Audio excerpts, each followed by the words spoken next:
Hey guys, Chris Americos with another video for you. Today we're talking about future. Welcome to the future. Now a lot of people make the mistake of thinking that the future in English is really simple. Ha, it's not. But really, you shouldn't just use will to talk about the future. This will make you sound like a robot. I will go to the party. I will see my friends. And that's how a lot of people talk. It's not right. Please don't do that. When we talk about future, there are three different categories of future that we should mention. The first category is will, won't, and some people also include shall. Second category is to be going to, and the third category is present continuous or present simple. In this video, we'll talk about all three categories. First of all, will and won't. We should use will or won't when we want to talk about promises. For example, I will always love you. We can also use will or won't to talk about predictions. A prediction is something that we think will happen in the future. Nostradamus made a lot of predictions. For example, in 2020, the world will end. We can also use will to make offers to help someone. For example, that bag looks heavy. I'll take it for you. Here we use the shortened form of will, which is just double L, connected to another word. I'll take it for you. I will take it for you. And this is an offer to help. Another reason why we use will or won't is to make instant decisions or spontaneous decisions. Just imagine you're at a restaurant and the waiter comes up to you and asks what you would like to eat. And you look at the menu and you say, I'll have steak. Here we can use will again. I will have steak. I will have a drink. When we talk about will, it's probably important to mention the word shall. Honestly, who uses shall today? I don't know anyone who says shall, unless they're making a joke and they want to sound very old.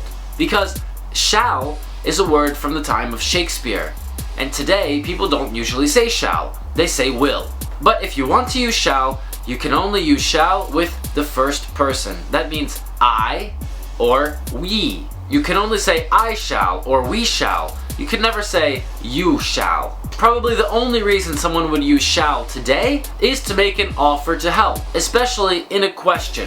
For example, it's cold in here. Shall I close the window? But honestly, today, people usually say, I'll close the window, or should I close the window? People don't say shall. The second category about the future that we should talk about is to be going to. We use to be going to talk about plans. So, for example, I'm going to see my friends. I'm going to go to the cinema. I'm going to have a party. When we talk about plans, it's not correct to use will. Sure, everyone will understand you if you say will, but it sounds kind of strange, like a robot. We can also use to be going to make predictions. Remember Nostradamus? For example, it's going to rain. A lot of times when we say I think or maybe about the future, we use going to.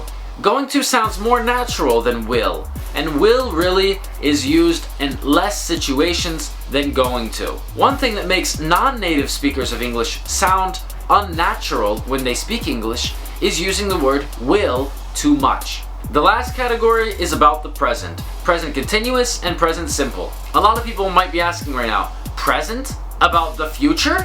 What? Yes, present continuous is used to talk about future arrangements. Arrangements are basically plans with other people. And we use present continuous really to show that this plan has already been made and it is a fact. So for example, I'm seeing a film this evening. I'm having a party. What are you doing tonight? I'm meeting my friends. All of these plans are definite plans. I've already made the plans and the plans are finalized. Which means that present continuous is a much stronger form of the future than will or going to. Some people break these three categories down into percentages, and maybe that's easier to understand how they work. So, the present category, present continuous and present simple, this is almost 100% that something will happen in the future. Will is also very strong, very high percentage that something will happen in the future, but of course, it's still in the future. Anything that's in the future is really unpredictable because we don't know if it really will happen or not. So that means when we want to use the strongest form of the future, we use present. Because it's like the future is already a reality now. The second present form that we use to talk about the future is present simple. We use present simple to talk about schedules, or in British English, schedules. For example, the train leaves the station at 7 o'clock. 7 o'clock is in the future, and the train has a schedule. It 100% definitely will leave at this time. So to break this video down into one or two simple sentences that tell you how to use the future, we can look at it like this. Present continuous and present simple are the strongest form of future because it's already a reality, whereas going to is just about plans, and plans change. When we say will, we need to be careful and we need to understand specific situations when we should say will. But in general, we should say will less. I really hope this video helped you understand future and which forms are supposed to be used in which situations. I've heard people mess up these future forms a million times, and I really hope that everyone in the future watches this video and doesn't make those mistakes anymore. So as always, I have 3 predictions to make at the end of this video. I hope you will like this video, I hope you will leave a comment, and I hope you will subscribe to my channel. Those are my 3 predictions. Until next time, it's Chris Americos.